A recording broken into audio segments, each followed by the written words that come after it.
গত ১২ দিন যাবৎ নাবালিকা অপহরণের ঘটনায় পুলিশের ভূমিকায় ক্ষুব্ধ পরিবারের সদস্যরা। আজ এরই প্রতিবাদে থানা ঘেরাও করল হিন্দু জাগরণ মঞ্চ ও পরিবারের লোকজন। ঘটনার বিবরণে জানা গিয়েছে, গত ১২ দিন আগে সিপাহীজলা জেলার মধুপুর থানা এলাকায় একটি ১৫ বছরের নাবালিকা মেয়েকে কমলাসাগর মিয়াপাড়া এলাকার এক যুবক বিভিন্ন প্রলোভন দেখিয়ে বাড়ি থেকে বের করে জোরপূর্বক গাড়িতে করে নিয়ে চম্পট দেয়। সেদিন রাত হয়ে গেলেও নাবালিকা মেয়েটি বাড়িতে ফিরে না আসায় তার পরিবারের লোকজন খোঁজাখুঁজি শুরু করেন। সমস্ত জায়গায় খোঁজাখুঁজি করার পরেও কোনো সন্ধান না পেয়ে মধুপুর থানায় ওই যুবকের বিরুদ্ধে লিখিত আকারে অপহরণের মামলা দায়ের করেছিলেন। কিন্তু আজ ১২ দিন হয়ে গেলেও পুলিশ নাবালিকা মেয়েটিকে খুঁজে বের করে আনতে পারেনি। নাবালিকা মেয়েটির পরিবার প্রতিনিয়ত পুলিশের সাথে যোগাযোগ রাখলেও মধুপুর থানার পুলিশের কোনো সক্রিয় ভূমিকা দেখা যায়নি নাবালিকা উদ্ধারের ঘটনায়। অবশেষে সোমবার দুপুরে নাবালিকা মেয়েটির পরিবার সহ হিন্দু জাগরণ মঞ্চের কর্মীরা মধুপুর থানা ঘেরাও করে এবং এতদিন হয়ে গেলেও কেন নাবালিকা মেয়েটিকে উদ্ধার করতে সক্ষম হয়নি সেই জবাব চাইতে যায়। কিন্তু থানার ওসি উপস্থিত না থাকায় মামলার তদন্তকারী অফিসারের কাছে ঘটনার জবাব চাইতে গেলে তিনি কোনো সদুত্তর দিতে পারেননি বলে অভিযোগ।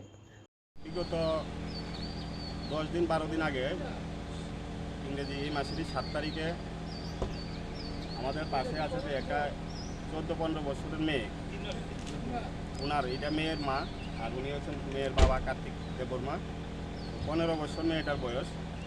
এই মেয়েটা বাড়ির থেকে সন্ধ্যা সময় একটা নাম্বারবিহীন গাড়িতে করে জোর করে কমলাসাগর যে মিয়াপাড়ার একটি ছেলে জোর জবরদস্তি মেয়েটাকে উঠিয়ে নিয়ে যায়।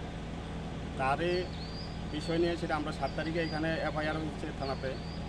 তো আজকে 12 দিন অতিক্রম করার পরেও নাবালিকা মেয়েটিকে উদ্ধার করতে থানার তরফ থেকে কোনো অক্ষমতা প্রকাশ করে তারা। এখন আমরা থানাতে এসেছি ত্রিপুরা হিন্দু জাগরণ মঞ্চের পক্ষ থেকে।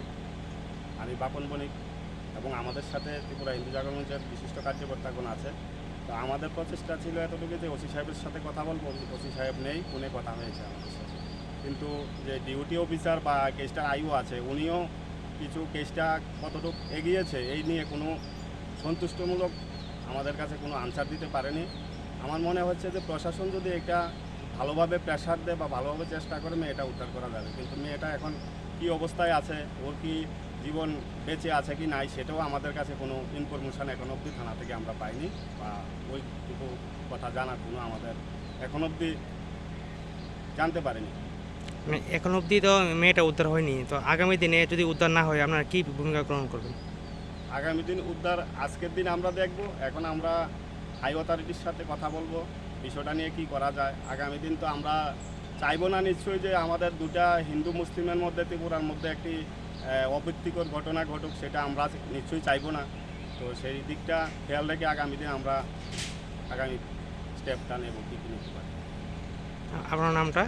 Baban. Bureau report, news daily Bharat.